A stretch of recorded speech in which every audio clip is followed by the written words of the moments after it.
ఏంటన్నా రోజు వెళ్ళిపోతురా దాని పని అయిపోయింది.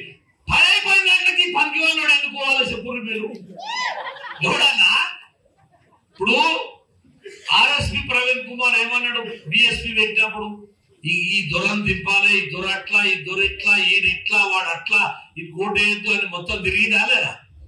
మరి తిరిగిడు ఆయన కాళ్ళు అరిగినాయి, మళ్ళా దొర కాళ్ళ కడుకోయి ఆయన ఇచ్చిమేమో అందరు బయటకు పోతురు. ఇలా కేకే పోయిండు, కడియం శ్రీగారు పోయిండు, మా రాములన్న పోయిండు, ఇట్లా మొత్తం సాపయ్యారు. నాగేందర్ పోయిండు, ఎవరు లేడుగా. తల్లి బిడ్డనేమో జైలుపోయింది, అల్లుడేమో దావుకుంట తిరుగుతున్నాడు, ఆ పొడుగుంటాడు.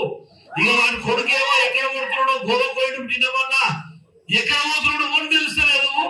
వీడి తిక్కమాల్చున్నాడేమో గండపోయిండా. ఇక ఏం చెప్పాలి, మీరు విలేకరులన్నా చెప్పరా? ఆ పార్టీ పాతాళంలో పోతుంటే మీరు గండపోతాడా?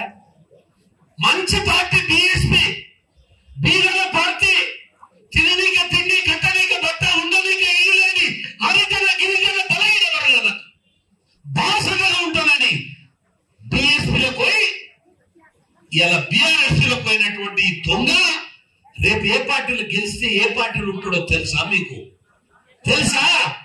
ఏ పార్టీలు ఉంటాడో వానికే తెలియదు. అటువంటి దుర్మార్గులని మనం కంట కనిపెట్టాలని చెప్పి నేను ఇక్కడ మీ పాదాలకు నేను నమస్కారం చేస్తున్నా. రాముడు